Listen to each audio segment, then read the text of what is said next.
R9DP3, Kenrokuen, Supreme Pile Bunker Unit. The once unappreciated series jumped into the spotlight with this model.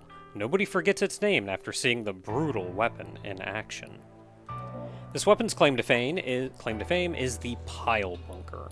Hyper Tesla Pile Bunker, 4 loop max. There are 2 final wave cannons. Weapons with awesome and terrible destructive power. They are the Giga Wave Cannon and this weapon. The Hyper Tesla Pile Bunker is very, very short range, but very, very powerful. It is a pile bunker. It stabs a spear of metal into the opponent. Because of that, it is very short range. You have to get right up against something to hit them with it. But you'll very likely kill them. Defensive Force DX, which we have seen before. The Defensive Force is almost as widely used as the Standard Force. This force builds on its great balance of power. And then the regular bits and missiles.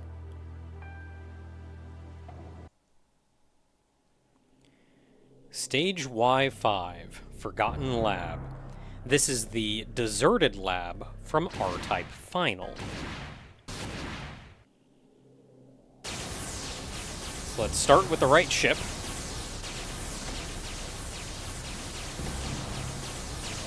A very slow, moody level.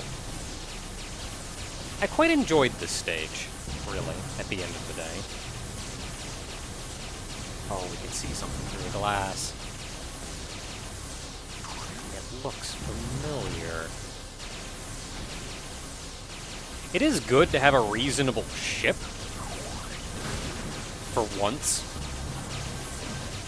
Sometimes playing through these stages where I'm using, like, the more gimmicky ships, and it does make the game considerably harder. Just having a ship that can do good.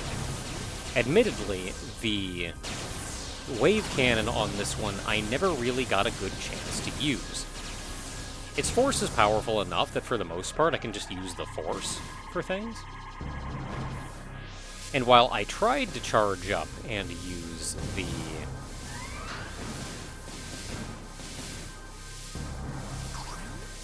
While I tried to charge up and use the wave cannon,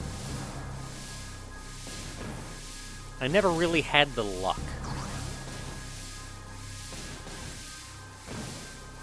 This would have been a good time here, but I misaimed.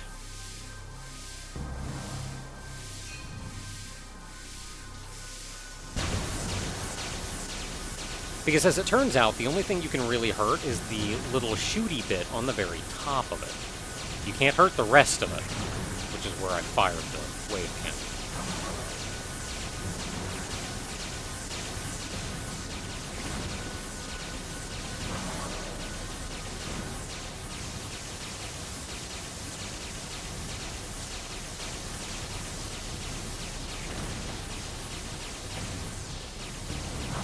The little Bido things on the carts that come down are shockingly tanky. I was trying to kill some of them with the bit, but it just wasn't working out.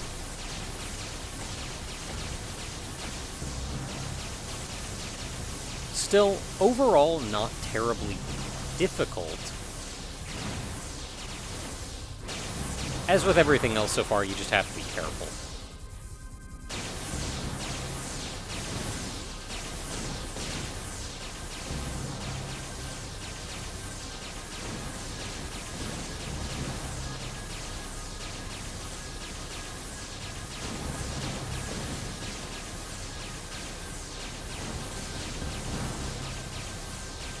If you fail to kill that large train from before, it will actually follow you for quite some time, I think. I forget when it stops, but I would be willing to believe it would go at least this high.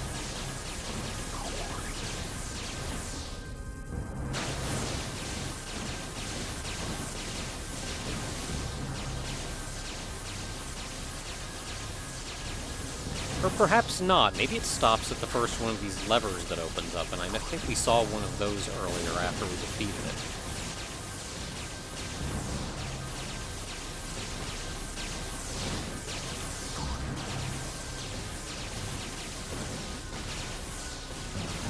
being able to kill one of these things, this is how a lot of the fighting in this game goes, is being able to kill the enemies reduces the enemies and bullets on screen. So if you don't kill something in time, it can make your life way more complicated than just one enemy.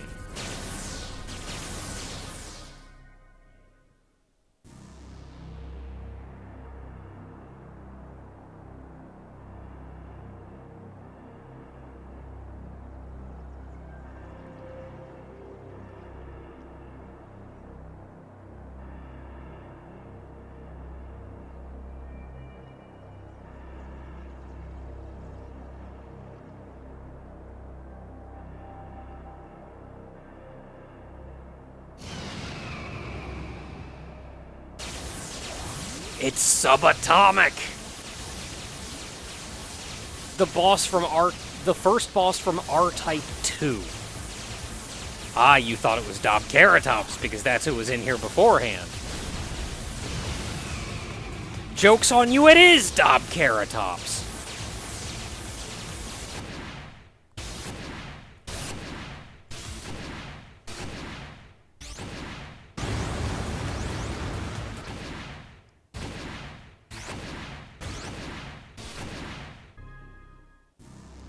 The fight actually flows a lot like the boss against Do-Ceratops in Final 1. You have to fight the head, then the chest, then the heart, I guess you could say. The first phase isn't...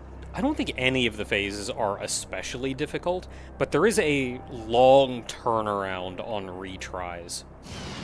Not only do you have to go through the cutscene, but you get set back shockingly far in the stage itself.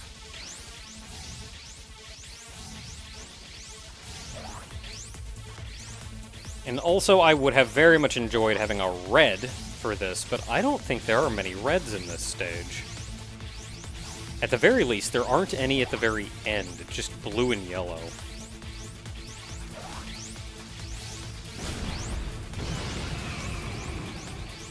And just like in R-Type 2, you didn't have to attack the head in R-Type 2, but if you did, you could blow the mask off to see it was Do-Ceratops inside the machine. Here you want to dodge left and right, and then a third time over, and then move all the way to the right to dodge the head falling, just like in Final 1, and then the heart comes out. So the first phase is easy enough. The second phase, you want to get out of the way of that chest laser as soon as possible. The first time he'll fire 2 lasers out of his mouth. The second time and thereafter it will always be 3. As soon as you dodge that second or third laser, get out of the way of the laser. Because it fires soon. It does not give you a chance to react to it.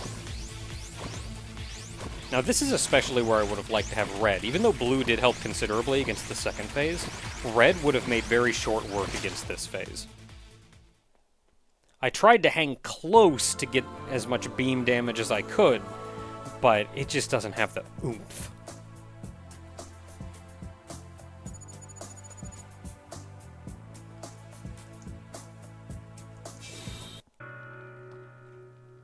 R9-DV2. Northern Lights. The Enhanced Photon Vulcan. Developed to increase the rapid-fire capacity of the R9DV, firing time has been increased by nearly 200%. This ship's claim to fame is the Photon Vulcan. Instead of the wave cannon, which fires a single large shot, it instead fires a rain of bullets.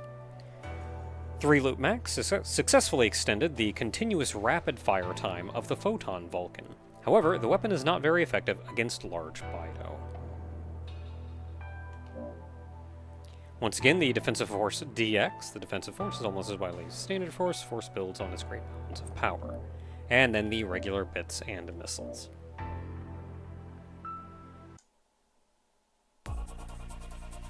Stage Y6. Pluto Outer Base, Glitnir, Strategic War. This is another stage from R-Type Tactics 2. In Tactics 2, it was the Glitnir Hyperspace Station. And they didn't have as much to work with in this one as far as stage design goes. So you could more consider this one having some inspiration from it than a more remake of it. Again, this is Tactics 2. I do not understand the exact context of these stages. In the that we see the King's Mines coming up. I'm not sure if they're King's Mines or maybe the ship just before King's Mines.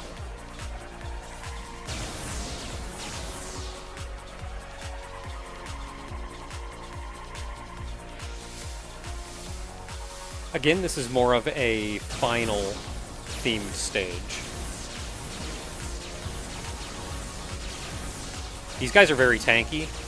Kill them if you can, but don't count on it.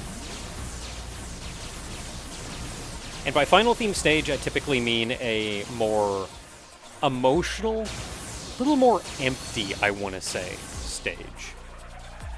Not that it is without challenge, but it doesn't have the... I just flew into that. It doesn't have the 100 enemies coming around in every direction and obstacles to dodge around and that level of quick thinking. Instead, it's a number of setups, calm periods, periods of excitement.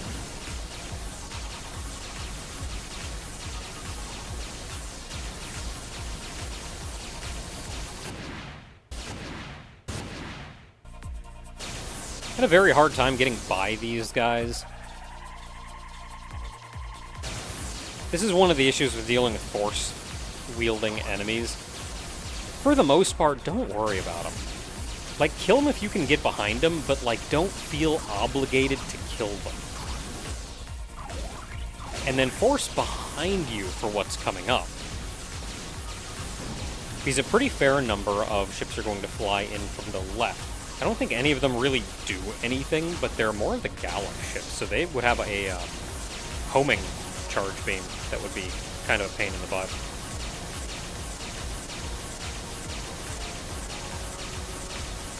I don't really have a way to deal with these enemies, but thankfully I can get by just hanging on the far right side, and I was lucky that last one didn't hit me. And that ship flying out was actually part of the tactics stage.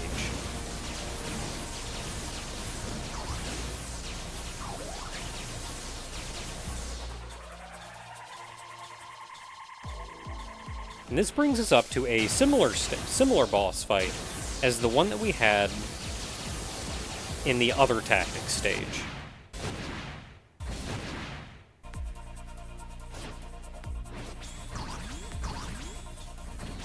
Where you're going up against a kind of, I'm not sure if it's a mainframe or a control core or a power supply or something, but it's here, not doing much. Your goal is to destroy it, but it's being defended by our units.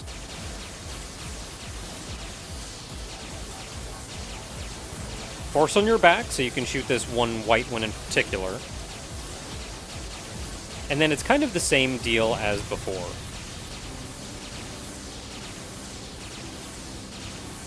Now, the reason we've been playing on Bido difficulty is specifically right here. On any difficulty below Bido difficulty, the stage ends when you killed that thing. But this extra little bit is specifically for these higher difficulties.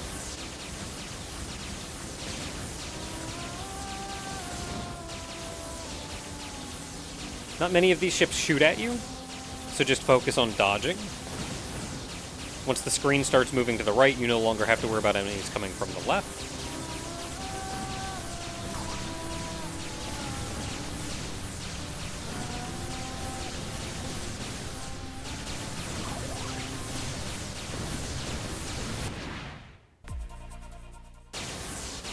However, the enemies are not only showing up in the width of your beam. You are going to have to move up and down some in order to kill all of them. And they will fly into you otherwise. Now, the boss itself, which we are just scrolling away from, it does play very similarly to the boss in the last final stage. Once you've taken care of or goaded off the couple guards that are right there on screen when you start, it will simply be an infinite supply of ships that always keep spawning in a set pattern. And you can work your way dodging and spinning around them just like we did in the last stage.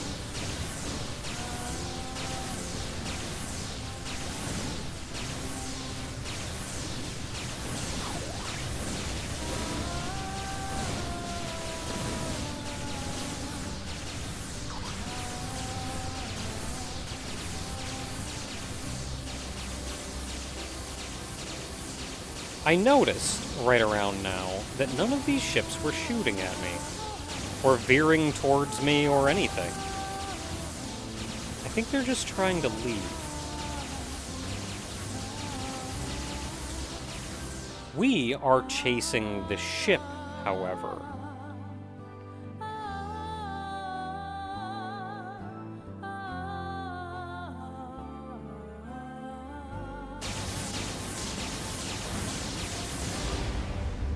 And it does need destroyed to prevent its getaway.